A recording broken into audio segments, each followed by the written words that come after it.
Bueno, Javier, que ayer no te pregunté, hoy que hablamos de Estados Unidos, ¿qué tal por Nueva York? Muy bien, muy bien. Pudimos presentar la ruta del exilio, hablar de la guerra civil y del genocidio en Gaza, en la capital del imperio, en el festival de cine más importante de la ciudad, en Tribeca, por donde este año han pasado, ni más ni menos, entre otros muchos, que Bruce Springsteen, Patti Smith, Whoopi Goldberg, René Zellweger o el ex primer ministro de Canadá, Justin Trudeau.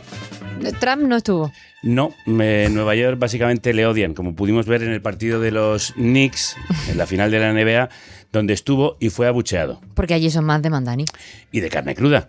No quería dejar de mandar un abrazo a la increíble familia de oyentes que tenemos en la Gran Manzana, que me acogieron, nos consiguieron un alojamiento más barato, vinieron a la presentación del podcast en Tribeca, me enseñaron la ciudad y me cuidaron durante mi estancia, como se puede ver en el vídeo que hemos subido a nuestras redes. Lo demuestran una y otra vez, tenemos los mejores oyentes del mundo. Y además, de verdad, una actriz de teatro español en Nueva York, un director de documentales, uno de ellos el último de éxito, una ilustradora del New Yorker, un lingüista que trabaja en la ONU, una tatuadora que hace arte en la piel, otros oyentes que trabajan con los vulnerables y los excluidos.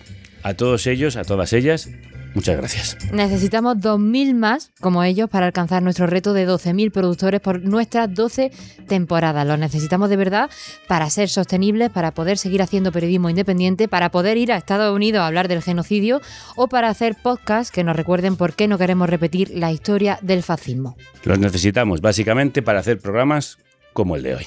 ¿Va usted a poner la guillotina en la Puerta del Sol? Pues sí, señor, la guillotina, la guillotina. No voy a seguir toda mi vida escribiendo panfletos y despotricando contra los borbones. Sí, señor, la guillotina. La reina.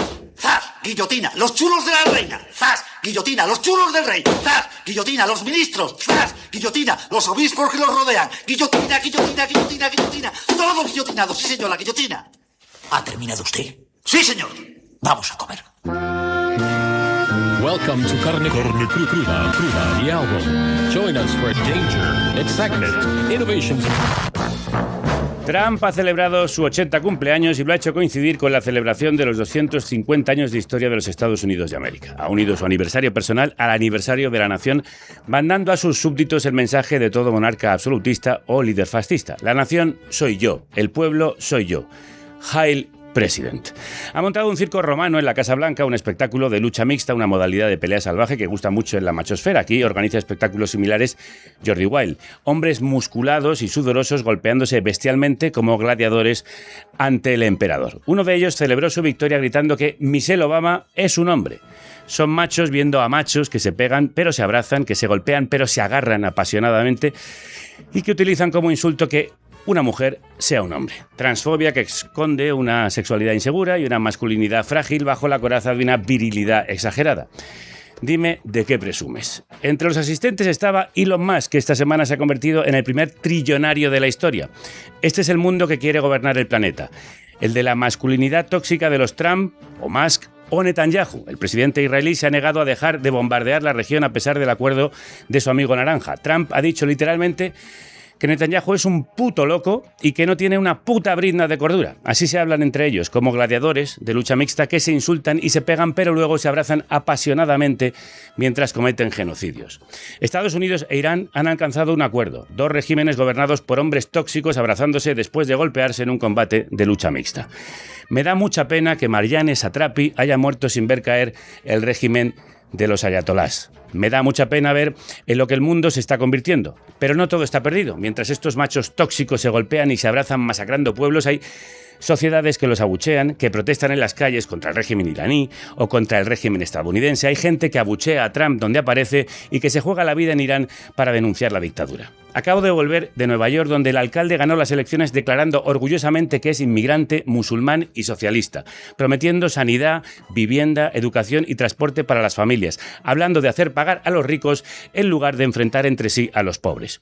He estado en un lugar donde la gente adora a un político porque está gobernando para ellos, porque, como decía allí un humorista, ha encontrado el botón rojo de hacer cosas y lo ha pulsado, demostrando que sí se puede gobernar para la gente. Yes, we can. Sí se puede, solo hace falta encontrar el botón rojo y a los políticos que quieran pulsarlo.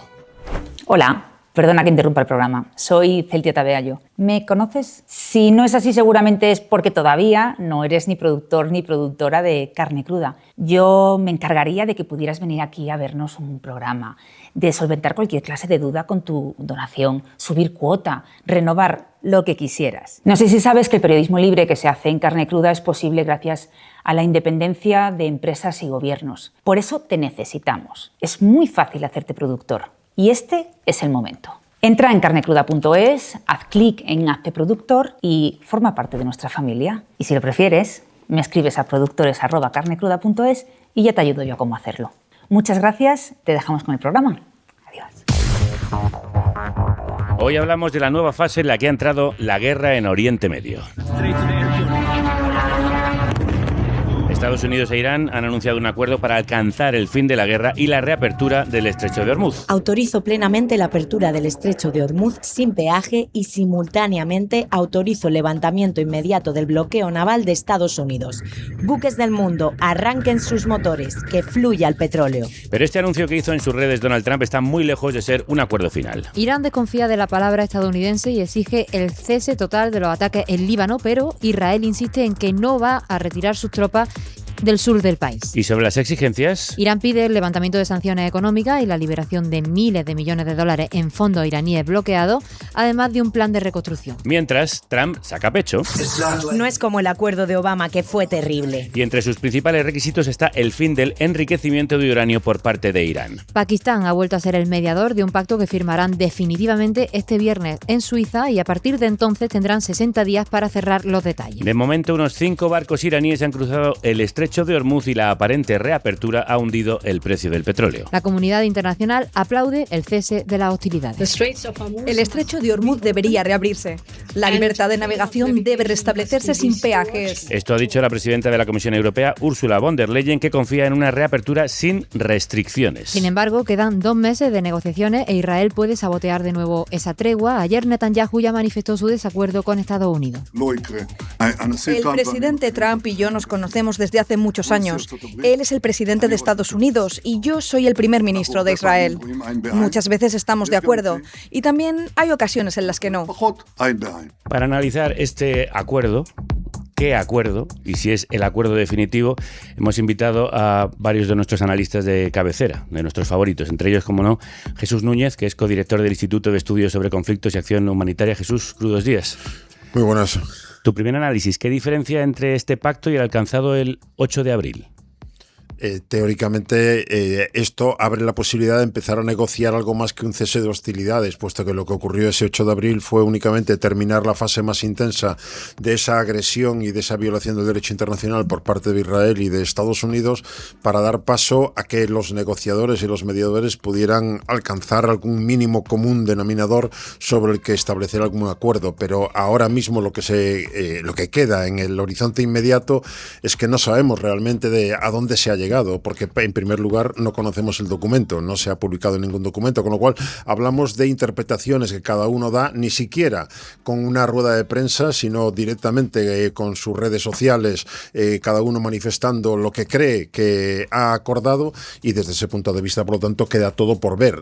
Ya lo habéis señalado desde el principio, con un añadido, con un Benjamin Netanyahu que ya ha declarado sin disimulo ninguno que va a intentar cargarse cualquier tipo de acuerdo. Luego, de aquí al viernes aún pueden pasar muchas cosas. ¿Esto es un acuerdo para intentar llegar a un acuerdo? No es ni siquiera un acuerdo. Nos falta en el castellano quizá alguna palabra nueva, porque esto empezamos a decir ahora es un memorándum de entendimiento, es decir, es establecer, como digo, un mínimo común denominador que permita empezar a negociar.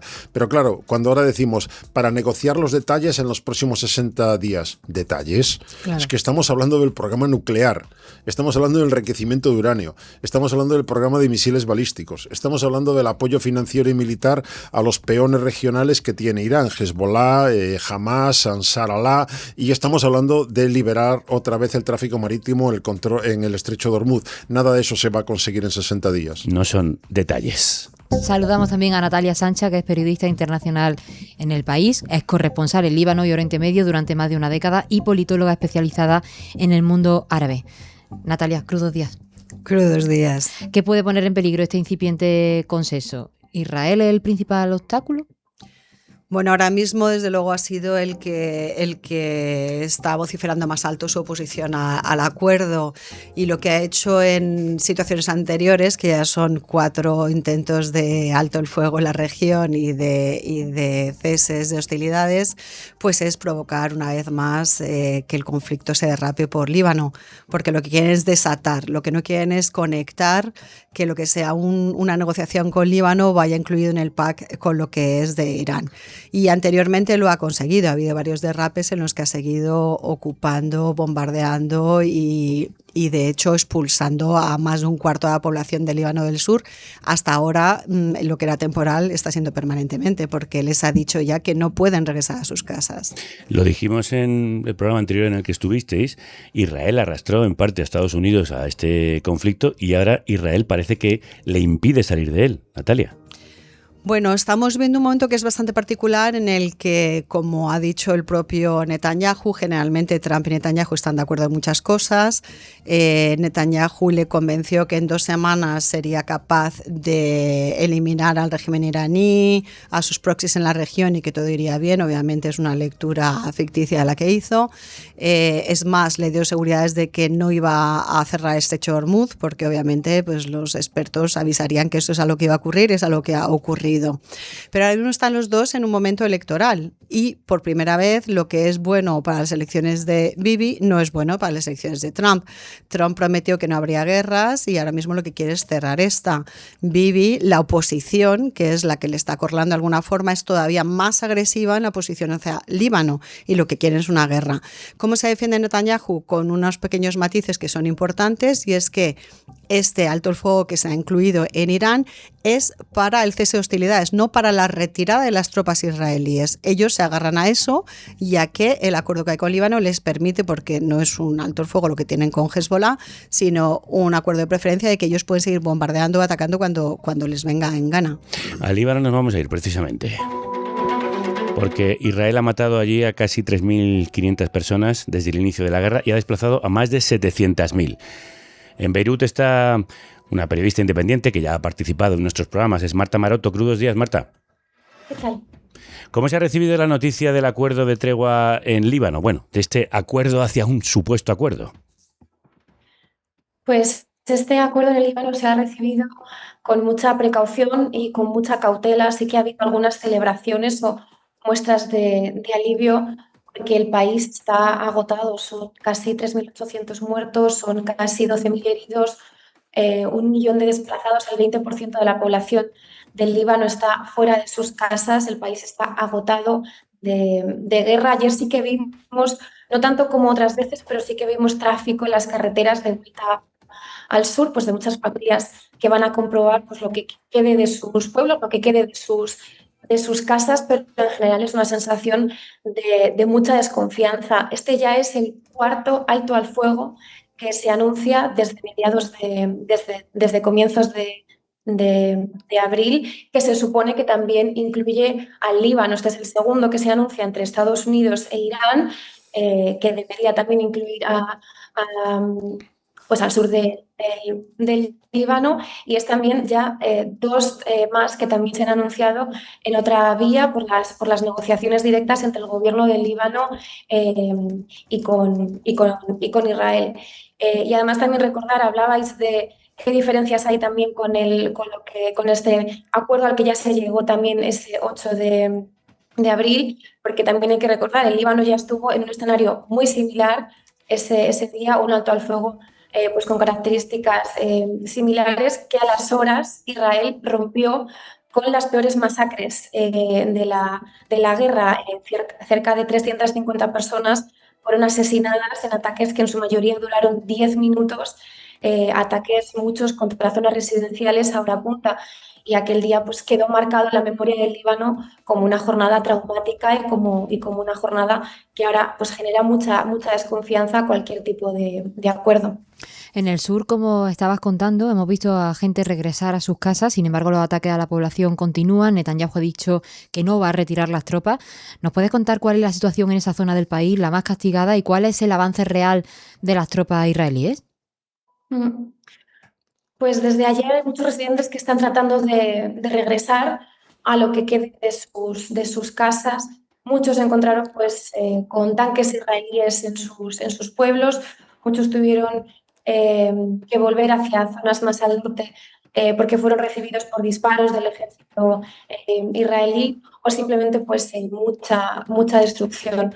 Hay también muchas familias que no pueden ni siquiera acceder a sus pueblos o a su región por esta línea amarilla, por esta zona de seguridad, como la llama Israel, imitando también el mismo nombre que utiliza en Gaza y que marca pues, esa zona de ocupación que bueno, varía en algunas partes, por ejemplo, entre unos 5 y 10 kilómetros, una franja de unos 5 o 10 kilómetros desde la frontera de facto hacia el interior del país y que abarca desde el Mediterráneo hasta Siria. Ahora mismo sabemos que ocupa en torno a unos 50 pueblos, aunque los mapas que el ejército israelí guía con esa línea amarilla pretende tomar pues, cerca de una decena más, casi el 6% del territorio libanés. Ahora mismo sigue habiendo en algunas partes también combates con la de Hezbollah, y sabemos que en esa línea amarilla, en estas zonas fronterizas, pues está no solamente ampliando y tomando más territorio, también está destruyendo, arrasando con detonaciones masivas. Estamos viendo pues imágenes de pueblos, además históricos, muchos que aparecen en textos bíblicos, que están completamente arrasados. Hay mucha gente que va siguiendo las imágenes satelitales y estos vídeos comparte el propio ejército israelí para ver si sus casas siguen en pie y cómo avanza la destrucción pues, de su pueblo y de sus vidas. Esto es en la zona que ocupa. En el resto de la zona sur, pese al alto al fuego, las órdenes de expulsión han sido diarias. Hemos seguido viendo muchas oleadas de desplazamiento. Ciudades muy importantes pues, como Tiro, una de las ciudades más antiguas de la historia, están ya prácticamente pues, vaciada y con mucha destrucción. Y bueno, pues en diferentes pueblos, en diferentes localidades, seguimos viendo estos bombardeos indiscriminados en los que familias completas son asesinadas, ataques contra centros médicos, contra ambulancias. Ayer un compañero periodista fue herido también en el sur, por un misil que cayó muy cerca de... A veces tenemos dificultades para escuchar la voz de Marta, pero creo que merece la pena tener su testimonio. Como podéis comprender, las comunicaciones con Líbano no son fáciles en este momento. Marta, Hezbollah también ha seguido atacando a Israel, lanzándole cohetes de nuevo esta misma mañana. ¿Cuál es la situación de sus tropas? Pues en el momento en el que entró en vigor, en el momento en el que se anunció este acuerdo de alto al fuego, Hezbollah emitió un comunicado en el que bueno, pues agradecía a Irán y en el que decía que iba a parar sus operaciones. Lo que sí sabemos es que esta mañana está habiendo, como decía, combates en algunas partes del sureste, la zona de Nabatille, y está habiendo pues, enfrentamientos directos con las tropas israelíes que, como decimos, siguen tomando territorio. Hay que ver cuál va a ser la posición de Hezbollah. También hay que recordar, ¿no? por meter más contexto, antes de estos últimos 3 meses de guerra, hubo casi 16 de alto al fuego en los que Hezbollah paró sus operaciones, que sin embargo fueron sistemáticamente violadas por Israel. Entonces, en esta ocasión, lo que ha dicho la milicia es que va a mantener el dedo en el gatillo, que si hay provocaciones o que si hay ataques por parte de Israel, va a también continuar atacando. Marta Maroto, periodista independiente en Líbano, muchísimas gracias y sobre todo cuídate mucho. Gracias. Jesús, ¿qué papel va a jugar Líbano y Hezbollah en este posible acuerdo? Desde luego es importante en la medida en la que Irán ya lo ha establecido como condición inexcusable para llegar a un acuerdo real. Y tenemos un dato, a mí me parece significativo. El pasado día 7 de junio es la primera vez en décadas que Irán lanza misiles desde su propio territorio contra territorio de Israel como respuesta a los ataques israelíes en Beirut. Por lo tanto, en defensa de uno de sus principales peones regionales, que es Hezbollah. Eso no había ocurrido hasta ahora. Lo que hacía habitualmente era, por un lado, mucho discurso que luego no se materializaba en hechos, o bien le entregaba los misiles a alguien, a un actor interpuesto, para no aparecer Irán como estoy dispuesto visiblemente a atacarte, a aceptar la respuesta que sé que vas a llevar a cabo. Luego eso está indicando la importancia que tiene para Irán ahora mismo el mantenimiento de Hezbollah. Quiero decir con esto que de ahí no se va a bajar seguramente Teherán. Luego, desde ese punto de vista, lo convierte en una condición sine qua non. Si no hay detención del frente bélico en Líbano, Irán seguramente no va a comprometerse a ningún tipo de acuerdo en los temas que quedan pendientes por negociar. Pero tampoco parece que vaya a bajarse, como bien decía Natalia, Netanyahu.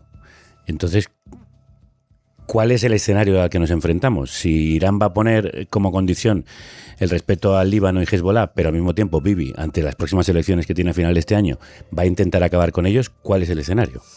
Bueno, ahí se trata de que todo el mundo quiere aprovechar la ventaja que tiene ahora mismo. Entonces, para Hezbollah y para Irán no se trata de ganar, se trata de no perder. Eso es lo que ocurrió en 2006 y salió victorioso Hezbollah porque se retiraron las tropas israelíes, pero no porque ellos ganaron. Va a pasar lo mismo que ahora. Millones de euros en infraestructuras destruidas, 3.700 vidas idas, todo el sur evacuado hasta ahora, las tierras quemadas, que son los ingresos de las personas. Entonces, lo que se trata para ellos es de dar las condiciones para que Hezbollah pueda negociar de alguna forma lo que es el objetivo final, que es el desarme. Mientras que en Israel la oposición y el propio Netanyahu lo que quiere es una victoria total, que es lo que ha vendido y que es lo que la población israelí está viendo que era una quimera. Entonces, estamos en esa lucha de fuerzas y ahora mismo Netanyahu lo que ha intentado es estirar el chicle, que es esa ventana que tiene con Trump de poder destrozar cuantas más, hacer un buffer en los que impide la vida para que Hezbollah no tenga ninguna fuerza de operación desde el sur del Líbano. Pero ahí es lo que está, el objetivo de Israel, que es expulsar totalmente y acabar cuanto más efectivos pueda infraestructuras de Hezbollah, y por otro lado luego está lo que es el plano doméstico del Líbano, que es una negociación por el desarme de Hezbollah y por la inclusión, o por lo menos una solución que no se está dando, que es importante, es qué hacer con esos milicianos. Y mientras tanto, lo único que sabemos es que se ha intentado desatascar la situación en el estrecho de Hormuz para que, como decía Trump, fluya el petróleo. Los expertos esperan ya una subida del precio del petróleo inmediata. Sería un efecto puntual y que probablemente volvería donde está posteriormente de forma muy rápida. Lo principal es que se prevé reabrir el estrecho de Hormuz, por el que circulaba el 20% del petróleo mundial hasta que Washington y Tel Aviv iniciaron esta guerra el pasado 28 de febrero, lo que disparó el precio del crudo a nivel mundial, como escuchábamos. Ahora, sin embargo, el anuncio ha hecho caer ese precio a valores previos al conflicto, los más bajos desde marzo. La agencia estatal de noticias iraní MER informó de que se prevé la reapertura del estrecho en un plazo de 30 días bajo disposiciones iraníes. Pero ayer Trump aseguró que barcos cargados de petróleo están ya empezando a salir de Hormuz. Jesús, ¿qué dificultades tiene esta reapertura? ¿Cuánto se tardará hasta que el petróleo y el gas puedan fluir como antes? Desde luego hay dificultades que afectan a varios campos distintos. Uno de ellos el directamente militar. Hay que sacar las minas que Irán ha ido sembrando en la zona desde hace mucho tiempo y por tanto eso no va a ocurrir de un día para otro. Y lo que intentará Irán es que cualquier mina que saque es a cambio de algo. Algo es o bien esa liberación de los fondos congelados. Estamos hablando de en torno a 25.000 millones de dólares. En principio, hay que recordar que en el acuerdo del año 2015 lo que acabó entregando o descongelando Estados Unidos fueron 1.700 millones de dólares. Ahora hablamos de 25.000 millones. No sé cómo puede vender eso Donald Trump a sus propios simpatizantes, haciéndolo ver que es mejor que el acuerdo que ya había en el año 2015. Y por otro lado, la reconstrucción de Irán después de toda la destrucción a la que ha sido sometido estos meses. Se habla incluso de un total de unos 300.000 millones de dólares. Ya veremos, en definitiva, lo que se materializa de ahí, pero lo que voy es que Irán va a intentar retener todo el tiempo la capacidad para bloquear esa liberación del tráfico marítimo a la espera de que le lleguen compensaciones reales, respuestas reales, y por lo tanto todo eso deja en un interrogante lo que puede ocurrir a lo largo de esos 60 días, porque insisto, cada uno de los temas que en el mejor de los casos se van a negociar va a intentar ser boicoteado por unos o por otros.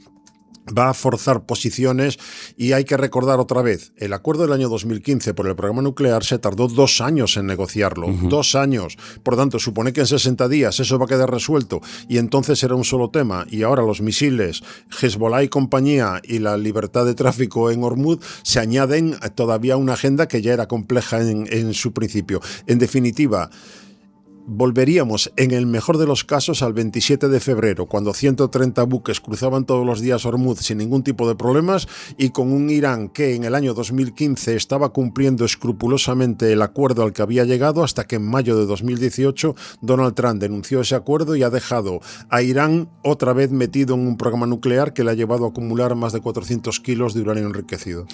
Con los bombardeos y los ataques de Estados Unidos, ¿cómo ha quedado la industria gasística y petrolífera de Irán? ¿Ha quedado muy dañada?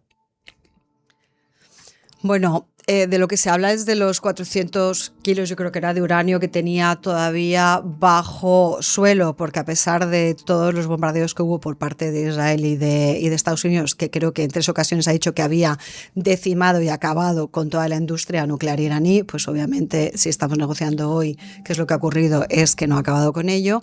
Entonces todo eso lo tiene bajo tierra. Evaluarlo es difícil, eso es lo que toca a los expertos, a los inspectores, que son los que iban antes de que, como ha dicho Jesús, Trump acabara con el acuerdo en 2018. Lo que se vuelve es a negociar exactamente lo mismo. Obviamente las capacidades están dañadas porque ha sido bombardeado, pero también están dañadas las capacidades de los aliados de Estados Unidos en la zona que es los países del Golfo. Los países del Golfo son petromonarquías cuyos ingresos y estados dependen en ocasiones, como Irak, en un 90% de los ingresos del crudo, y lo que se está dando cuenta es que con este Hormuz, Irán ha demostrado que tiene una carta básica para estabilizar toda la región, no solo al mundo. Entonces estamos hablando de los países del Golfo que ahora mismo están en una carrera paralela y que están pensando que esto puede ocurrir en cualquier momento y intentando hacer gasoductos o trazar, pero es lo de siempre, eso lleva tiempo, estamos hablando aquí de 5 a 10 años por delante. ¿Las capacidades de Irán están mermadas? Sí, pero Irán ha demostrado las enormes capacidades que tiene de desestabilizar a sus países vecinos. Y no solo eso, hay una baza que se ha guardado hasta el final, hablábamos de los proxies, pero a los Houthis, a Ansar Allah, todavía no los ha detonado en ese momento de que ellos también pueden perturbar otro estrecho que es el de Bab al-Mandeb. Entonces, si ¿esto dónde es? Sitúanos para los que no pues estamos en la tan costa de Yemen, como orientados. Subiendo luego para el canal de Suez. Entonces, digamos que si pasas por Omán, que es por donde va a llegar este Hormuz, del otro lado de esa península arábica, tienes también Bab al-Mandeb, por donde pasa un 8 al 10% del petróleo. Entonces, muchas proyecciones que se hacen en la cabeza de la gente es que si es capaz de estrujar uno, ¿cómo puede ser cuando aprieta a los dos? Que es el poder disruptivo que puede tener el mercado global. Entonces yo creo que ese potencial que ha demostrado es ya bastante importante para hacer lo contrario que se quería, que es reforzar el régimen. Aparte del uranio de lo que me hablaba Natalia, preguntaba yo por las centrales energéticas que tenía Irán, que han sido muy dañadas. Sí, pero no tanto como otros. Por dar un único ejemplo, durante todo el mes de abril, esos 30 días, Kuwait no fue capaz de exportar un solo barril de petróleo. Por tanto, comparado con eso, Irán ha seguido exportando petróleo. Peor aún, por la intención clara de Donald Trump de que los precios del petróleo no subieran mucho más, porque podría repercutir negativamente, como está haciendo en la economía estadounidense y mundial, le ha dado una exención a Rusia, a Putin, para que pueda vender el petróleo a precios de mercado, el colmo, con lo cual Putin tiene ahora más financiación para poder seguir manteniendo su invasión en Ucrania, y ha dejado que Irán pudiera exportar también con precios de mercado, muy, muy superior al precio al que antes podía exportar cuando era un paria castigado, sancionado a nivel internacional. Luego, desde ese punto de vista, obviamente ha sufrido castigo en alguna de sus instalaciones energéticas, pero no es el que más ha sufrido, en la medida también en la que el propio Donald Trump pensaba que si todo esto le salía bien, controlaba el petróleo, igual que está haciendo en Venezuela, luego no le interesaba destruirlo por completo. En definitiva, Irán sigue estando en condiciones, como señalaba Natalia, no de vencer, pero sí de resistir. Y en una guerra que para ellos es una victoria. En toda guerra simétrica, el fuerte solamente te puede cantar victoria si aniquila completamente al otro, mientras que el débil, con el hecho de resistir esa embestida, puede seguir diciendo aquí estamos y tenemos capacidad y voluntad para seguir adelante. Y esa es la situación real ahora mismo con Irán. Y sin embargo, un reciente informe de Oxfam calcula que las mayores petroleras y gasísticas del mundo han disparado sus ganancias un 80%, muy por encima de lo que esperaban ganar antes de la guerra. ¿Quién está ganando realmente con el cierre de Hormuz?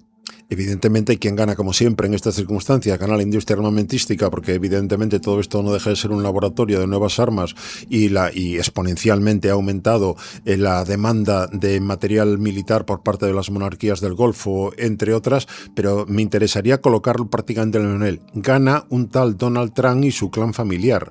Es que cuando hablamos de política exterior y de política de seguridad por parte de Estados Unidos, el componente negocio tiene una importancia vital. No es un subproducto, no es una ganancia colateral, no. Es algo que está en la intención directa de muchas de las decisiones que toma la Casa Blanca actualmente. Resistir la tentación de que yo, Donald Trump, voy a hacer un anuncio dentro de media hora y antes de eso, utilizando la información privilegiada, hago ciertos movimientos en los mercados bursátiles, pues es una tentación muy difícil de resistir. Y ahí está todo el clan familiar con los mediadores que está utilizando tanto Jared Kushner, su yerno, como Steve Witkoff, un agente inmobiliario que sabe de lo que habla en estos términos, para, ya digo, hacer negocio. Bueno, Trump ha repetido, me encanta la inflación. El acuerdo otorga un plazo de 60 días para resolver qué hacer con las reservas de uranio altamente enriquecido de Irán y con su programa atómico. Como bien decía Jesús, recordemos que las negociaciones del acuerdo entre Teherán y las potencias mundiales para limitar el programa nuclear iraní allá por 2015, con Obama al frente, se alargaron durante 2 años. Un pacto del que Trump retiró a Estados Unidos durante su primer mandato, bien lo contabas, y es la semilla de esta guerra. Y en esta guerra, Natalia, ¿cómo está el régimen iraní? Que efectivamente puede vender como victoria su resistencia, pero se puede resquebrajar por dentro. ¿De alguna manera se ha debilitado? ¿Cuál es el futuro que le espera? Por ahora da síntomas de lo contrario, de que se está reforzando, en el sentido de que, bueno, el meme que circulaba en las redes de Trump le ha llevado X meses reemplazar a Jamenei padre por Jamenei hijo. Entonces, la línea dura sigue a cargo, ha permitido reestructurarse a la Guardia Republicana interna. La represión, porque al final quien pierde es la sociedad, la represión está siendo más dura. Creo que en el último año ha habido más de 2.500 ahorcamientos de chavales jóvenes y mujeres jóvenes que estaban manifestándose. Ha habido un número indefinido de muertos que se evalúa entre 7.000 a 30.000 en las represiones. Con lo cual, lo que estamos viendo es un cerrazón todavía más fuerte a nivel interno, más represión y bueno, a nivel regional también se están expandiendo y han podido contra sus vecinos del Golfo. Están demostrando que todavía sus proxies funcionan, a pesar del duro golpe militar que ha recibido Hezbollah. Los Houthis siguen allí, como yo decía antes, como un botón rojo a apretar cuando estén ya en su última fase de resistencia. Y bueno, yo creo que ahora tienen un poco más de aire para respirar que antes, que era supervivencia del régimen en el momento que estaban bombardeando. Ahora están negociando, tienen una carta a la mano y luego con mensajes, como decía Jesús, que mientras Trump piense que el mundo es una empresa, tenemos comentarios como de si hay peajes nos vamos a hacer de oro. Es decir, que ahora mismo Irán está en la perspectiva de que le liberen los 25.000 o más millones de dólares que tienen confiscados en los bancos, de que le levanten las sanciones, de que pueda tener un negocio con Hormuz en el que imponga peajes si consigue convencer a Trump de que se meta en esta inversión, con lo cual sale de alguna forma reforzado hacia el exterior y lo que sale sobre todo es más cerrado y represivo hacia el interior. Te voy a pedir 2 aclaraciones más. Proxies, cuando dices proxies, ¿a qué nos referimos? Que habrá oyentes que lo estén preguntando. Y los Houthis. Sí, bueno, pues proxy es, digamos, ese anillo, lo que se llama el eje de la resistencia, que son las milicias que ha financiado y que se han alineado con la política de Teherán y que tiene a las milicias chiíes en Irak, que siguen activas, las milicias chiíes en Líbano, que es Hezbollah, la milicia suní, que era Hamas en Gaza, y luego tienes de último a los Houthis, que bueno, es entre medias hay entre chiíes y suníes, porque es un país bastante más tribal, que es Ansar Allah, que es el movimiento que se llama. Y es un poco cómo ha desplegado su forma de presión. Ahora, que en este punto diría que Israel está intentando desarrollar ese mismo sistema de proxies o de aliados regionales. Lo vemos en la vecina Siria, donde está intentando desestabilizar el país y donde está intentando apoyar en un momento dado a los kurdos del norte, luego a los drusos del sur, o lo vemos en Irak, donde ha intentado incluso apoyar a las facciones armadas iraníes anti-ayatolás. Gracias por la aclaración. Jesús. Podría ocurrir que alguien que nos esté escuchando piense que estamos defendiendo al régimen iraní y por eso a veces se necesita aclarar. Es un régimen corrupto, es un régimen ineficiente, es un régimen represor que con paternalismo, clientelismo y violencia trata de mantenerse en el poder desde 1979. De eso no puede haber ninguna duda. Pero recordemos cómo empezó esto a partir del 28 de febrero. El argumento fundamental que ha utilizado Estados Unidos e Israel es que el régimen iraní era una amenaza inminente a la seguridad de esos dos países y al mundo. No, Irán no era ninguna amenaza inminente, al revés, si se le ataca en ese momento es porque se percibe a un Irán extremadamente débil, porque ha sido castigado en la Guerra de los 12 días de junio del año pasado, porque esos peones a los que se refería Natalia, Hezbollah, Hamas y compañía han sido duramente castigados en campañas militares fundamentalmente israelíes, entonces se trata de dar el último golpe y derribar al régimen, porque ese era el objetivo. ¿Qué es lo que se ha conseguido a cambio? Digo en línea con la pregunta que hacías de qué régimen tenemos ahora mismo. Pues un régimen no solamente más reforzado, lo señalaba Natalia, no, más reforzado y más radicalizado. Venimos de una dictadura de los ayatolás y ahora entramos en la dictadura de los pasdarán, es decir, de los guardianes de la revolución islámica, porque ahora mismo ellos son el actor político, económico y militar más poderoso del país y están demostrando capacidad para gestionar el país. El nuevo líder supremo es un hombre de los pasdarán. O sea, Muqtada, el hijo de Ali Khamenei, eliminado al principio de esta campaña militar por Estados Unidos y por Israel, es un individuo que ya como adolescente participó en la Primera Guerra del Golfo, en la de los años 80, y ese individuo fomentado, apoyado, respaldado por los pasdarán es el que ahora se coloca como líder supremo. Y son los propios líderes radicales pasdarán de Irán los que ahora mismo están gestionando la situación. Por lo tanto, no se ha resuelto ningún problema, no se ha derribado el régimen en ningún momento y ese régimen se radicaliza todavía más. Pues en esas estamos.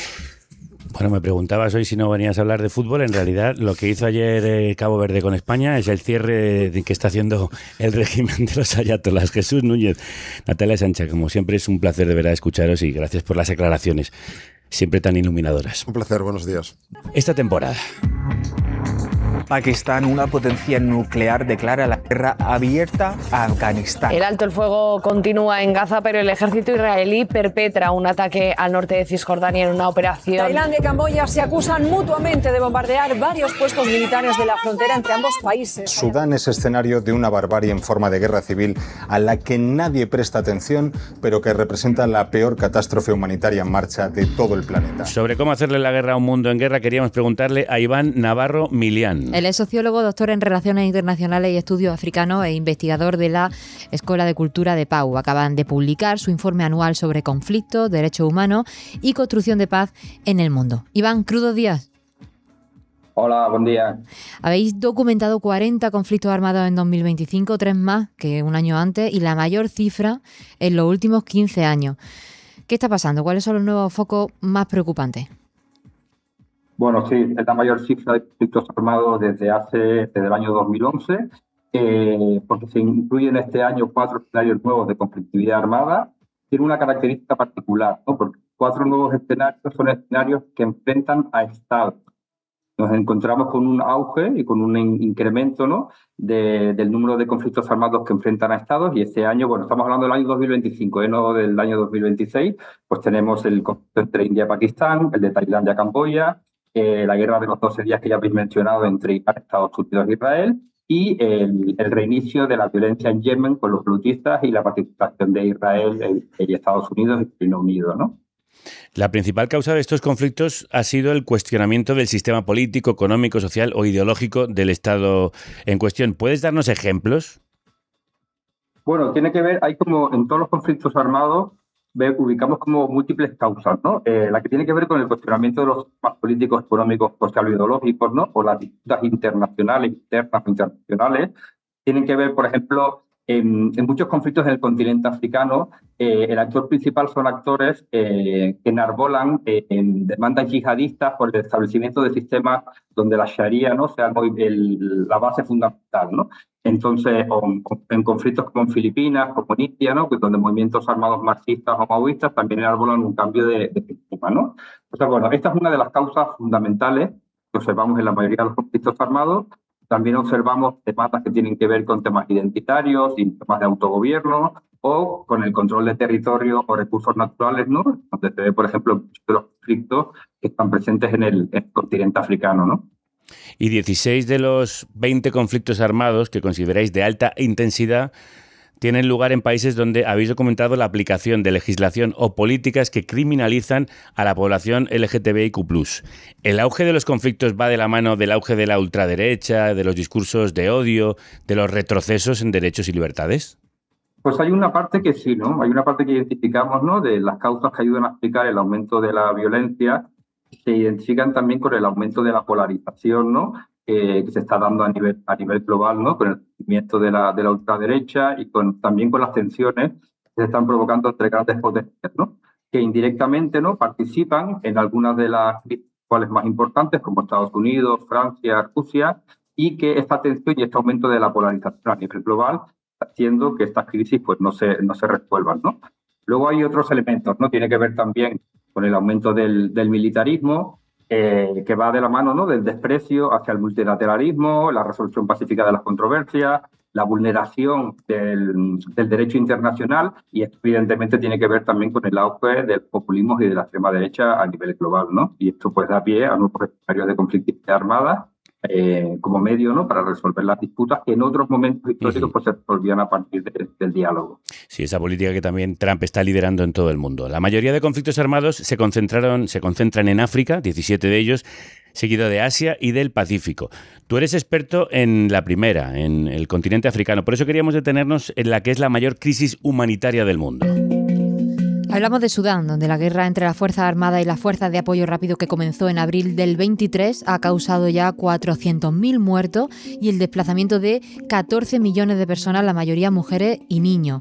Este es uno de los 9 conflictos internacionalizados que señaláis en el informe de Escuela de Cultura de Pau, porque Egipto y Arabia Saudita han respaldado tradicionalmente al ejército sudanés, mientras que Emiratos Árabes es el principal apoyo de los paramilitares, a los que también respaldan mercenarios rusos y colombianos.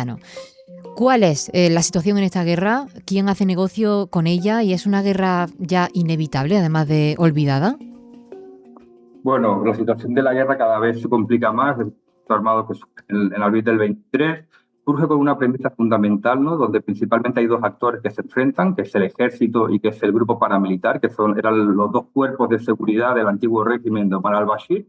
Pero con el paso del tiempo, nuevos actores han ido entrando en la disputa. Entre ellos también actores locales en Darfur, Kordofán y Blue Nile, que al inicio del conflicto se mantuvieron neutrales y que a medida que el conflicto ha ido evolucionando han ido participando, y luego actores regionales, por los que habéis mencionado, ¿no? Es un conflicto que el año pasado genera una partición de facto del país. Ahora mismo en el país hay dos gobiernos, no sé, como el mismo caso que sucede en Libia.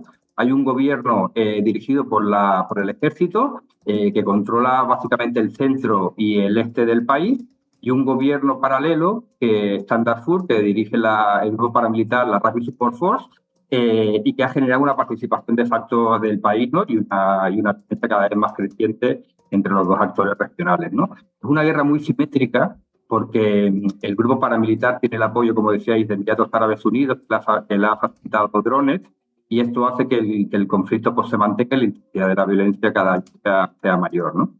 Iván Navarro, investigador de la Escuela de Cultura de Pau de la Universidad Autónoma de Barcelona. Ha sido un placer escucharte. Muchísimas gracias. Un abrazo fuerte. Gracias a vosotros. Un abrazo. Y no queríamos terminar este repaso a los conflictos globales sin hablar de las víctimas, de la población desplazada o inmovilizada forzosamente. Derecho al futuro. Un espacio de ayuda en acción para carne cruda.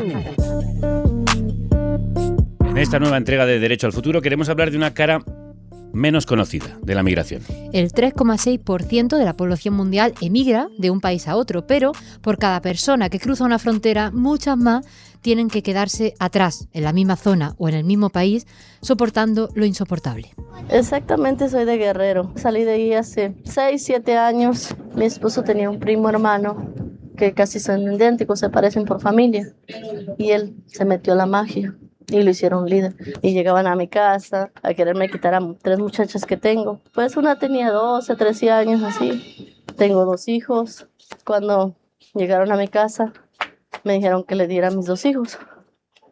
O sea, no tenía 24 horas para salir sin nada, con ellos y con lo que trajera puesto. Y pues se quedaron con todo. Es el caso de esta mujer, a quien llamaremos Camila, por motivos de seguridad, una historia marcada por la violencia y la persecución del narco mexicano. Ella huyó con su familia desde Guerrero al estado de Colima, dentro de México, y allí rehizo su vida con su familia, pero cuando a su esposo empezó a irle bien en su negocio como ladrillero, volvieron las amenazas, las peticiones de soborno y hasta los secuestros. 4 años después tuvieron que marcharse de nuevo. Aquí me llegué porque hace 7 meses volvieron a secuestrar a mi esposo y a mi hijo, esta vez a los 2. Pues supuestamente no era secuestro, los iban a matar, que según ellos los confundieron. A mi hijo le quebraron como 2 costillas, le hicieron quemadas con rifle. Yo pienso que fue la gracia de Dios la que evitó que les pasara, fue lo inevitable, ¿verdad? Prácticamente así, 2 meses ellos no pudieron hacer nada. De los golpes, mi esposo no podía sentarse ni siquiera en la taza del baño. Prácticamente yo era la que los movía para todo. Y ahora, desde Guadalajara, desea poder llegar a Estados Unidos para encontrar una vida mejor o una vida a secas para ella, para su hija e hijo y para sus nietos. Camila representa a esa cara B de la migración, la de la inmovilidad forzada, la de las personas que se ven obligadas a quedarse, que no pueden elegir su futuro. Un fenómeno que aborda Ayuda en Acción en su informe Inmovilidad en contextos frágiles, entre la dignidad, el arraigo y la migración. Ivana Herrán es responsable de migraciones de la ONG en México. Ivana, crudos días, ¿cómo estás? Hola, muy buenos días, un gusto de estar acá. Igualmente. ¿Por qué motivos una persona permanece en su país sin desearlo? Pues bueno, desde Ayuda en Acción justo hemos estudiado esto en diferentes países. Tenemos, digamos, una comparación tanto de los contextos de África como los de América Latina, donde, digamos, es más mi especialidad. Cuando hablamos de la inmovilidad, hablamos no solamente como una permanencia estática, sino como un continuum de la migración. Las personas no es que siempre decidan quedarse o irse, sino que sus mismas condiciones les obligan a lo mismo. Y entonces es cuando hablamos también de este tema de aspiraciones y capacidades, cuando las mismas personas tal vez desean migrar o desean irse, ya sea por sus condiciones estructurales, familiares, de medios de vida, pero no los pueden tanto también porque estas mismas condiciones las hacen quedarse. Y eso también hace que es cuando hablamos ya de las capacidades, cuando, digamos, tienen la aspiración, pero el mismo contexto, y cuando hablamos de contextos frágiles, les obligan a quedarse, y es cuando también hablamos de inmovilidad forzada. ¿Y cuáles son las circunstancias más habituales que les obligan? Supongo que el apego al territorio, pero también a la familia, las imposibilidades económicas. ¿Cuáles son los factores que al final llevan a esta situación? Pues mira, bien has dicho ya las primeras. Cuando hablamos del apego de familia, también en el informe lo tratamos desde el tema de cuidados.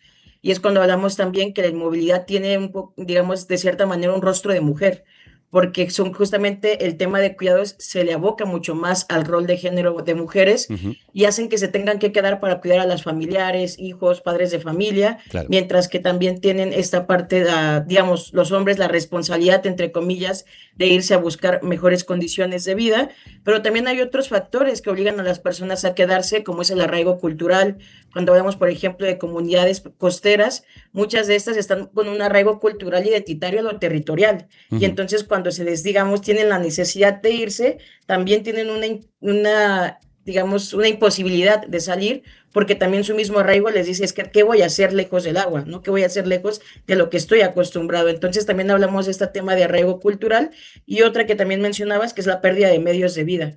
cuando hay veces las comunidades en contextos muy empobrecidos no ven la posibilidad de irse porque están tan empobrecidos que ni siquiera eso llega a ser una oportunidad.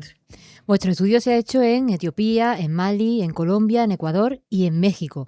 ¿Qué ejemplos de desplazamiento interno o de inmovilidad a la fuerza habéis encontrado según el contexto? Bueno, justamente en Mali y Etiopía veíamos mucho el tema de la pérdida de medios de vida y que pesa mucho lo estructural.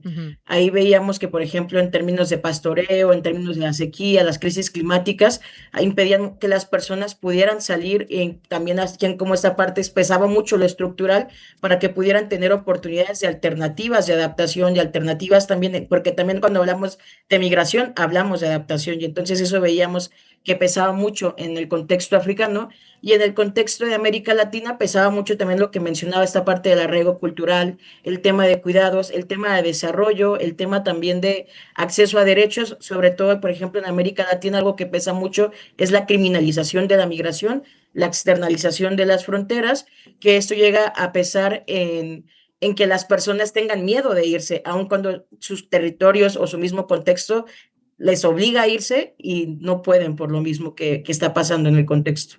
La migración, que también se estudia en el informe, sí ocupa cada vez más el debate político, a diferencia de esta permanencia forzada. En parte por el lamentable auge de la ultraderecha en todo el mundo, que ha convertido a las personas que tienen que dejar su país en el enemigo a batir, acusándoles de recibir ayuda públicas, planes de cooperación o atención mediática. La realidad es bien distinta. Vidas como la de Duberlis, una de las casi 8 millones de venezolanas y venezolanos que han emigrado desde 2015, en su caso, a Colombia. Cuando llegué, uno de los golpes más duros que me dio más fue el separarme un poco de mi familia. Mami y yo siempre estamos juntas. Mis hijos y yo llegamos con la ropita que traíamos. Nosotros duramos 2 semanas comiendo pancito con agua. No tenía ni cama. Yo no tenía cocina, yo no tenía nevera, nada. Y yo no tenía nadie que me echara la mano, pero tenía 2 hijos. Ellos dormían en un colchoncito, yo dormía en el piso, hasta que logramos la primera cama, el primer ventilador. Entonces, todo me fue motivando. Pero mi sueño nunca fue quedarme acá. Créeme que nosotros, el emigrante, pasamos mucho trabajo. Pero hay maneras de romper esa dinámica, maneras de que personas como Duberlis encuentren oportunidades. Ella pudo, en plena pandemia y en un país que no era el suyo, montar un negocio, Sahili Shoes. Están en mi fábrica, fabrico calzado, fabrico sandalias. Este es mi emprendimiento. Pequeño emprendimiento, pero cogedor. Yo creo que la mínima producción, gracias a Dios, que tenemos ahorita son de 200 pares semanal. Acá adentro trabajamos 5 y 3 tenemos en la parte de afuera, que son los que limpian, los que pintan la suela, los que no cosen el zapato. Esta parte pues sí me gusta mucho. Yo creo que todos merecemos como una segunda oportunidad y Colombia me brindó una segunda oportunidad. Ivana, ¿qué diferencia hay entre la vida de Camila, a la que escuchábamos al principio, y la vida de Duberlis, que acabamos de escuchar, entre irse y quedarse? Pues algo que nosotros utilizamos mucho desde Ayuda en Acción, digamos, es el derecho o más bien el brindar las oportunidades. Y Dervis justamente ha sido alguien que ha podido tomar esta oportunidad y poderla transformar en su historia de vida también desde la resiliencia. También veíamos en el primer testimonio, creo que ambas han tenido como una historia de vida que les ha obligado a irse o a quedarse, también reiterando un poco lo que hablábamos de los contextos frágiles, pero es la oportunidad y la dignidad con la que pueden quedarse y decidirse y las oportunidades que se les brindan tanto desde gobierno como desde sociedad civil, como es en el caso de Dervis, que es parte, digamos, beneficiaria de un proyecto que tenemos de integración socioeconómica, tanto en Ecuador, Perú, Colombia, que permite también que las personas que ya tienen las capacidades, la resiliencia y las ganas de quedarse puedan tomar estas oportunidades y transformarlas en historias de vida como lo estamos escuchando con Dervis. Ivana, hay otro fenómeno a medio camino entre la migración y la inmovilidad. ¿Cuántas personas quedan atrapadas en tránsito y qué efectos tiene eso sobre sus vidas? Bueno, ahí es cuando hablamos también del tema de la externalización de las fronteras. Esos casos se ven mucho en la región de Latinoamérica, pero también en la región de África. Cuando hablamos, digamos, en externalización de las fronteras, es el término de la documentación, que llega a atraparlas en esta parte de los limbos jurídicos y que no les permite integrarse ni siquiera en los países de tránsito en los que están y tampoco llegar a los de destino. Cuando mencionamos este tipo de casos, también hacemos digamos, un llamado también a los estados a reconocer que las personas que están transitando y que están buscando nuevas oportunidades de vida, también tengan estas oportunidades de integración. Y esa es como la gran diferencia que se puede brindar entre digamos, una migración exitosa o una migración fallida, entre comillas lo digo, porque es importante que también mencionemos que no es solamente la historia de la persona la que atraviesa, digamos, cuando están en un territorio de tránsito o en un país de destino, sino que también es todo el contexto y sobre todo las reglamentaciones de cada uno de los países, lo que permite este continuum de la movilidad. Y cuando hablamos de este continuum, justamente es lo que hemos ido viendo, que es la inmovilidad, el obligarse a quedarse en territorios en los cuales no tenían esta aspiración, que por ejemplo el tema de COVID fue un tema que hablamos mucho de la inmovilidad forzada, pero también ahorita con la externalización de las fronteras, con el cierre de fronteras en los países del norte, no permiten que las personas puedan hacer sus proyectos de vida inicialmente, y es cuando los países de tránsito se convierten en países de destino forzados, pero que también brindan estas oportunidades. En México tenemos un programa, voy a decir exitoso realmente, que se llaman las casas de transición. Estas casas de transición para mí es uno de los modelos más integrales que tenemos, porque justamente lo que permiten es que las personas que ya tienen intención de quedarse en México puedan encontrar oportunidades de establecerse en un lugar y tener un espacio de tránsito, exacto, por eso dice transición, sí. Un espacio de transición en las cuales les acompañan legalmente, les acompañan psicológicamente, si hay infancias involucradas, les ayudan a insertarse de forma educativa, y entonces tal vez al principio su proyecto de vida pudo haber sido irme al sueño americano, pero lo que estamos haciendo nosotros es construir un sueño mexicano.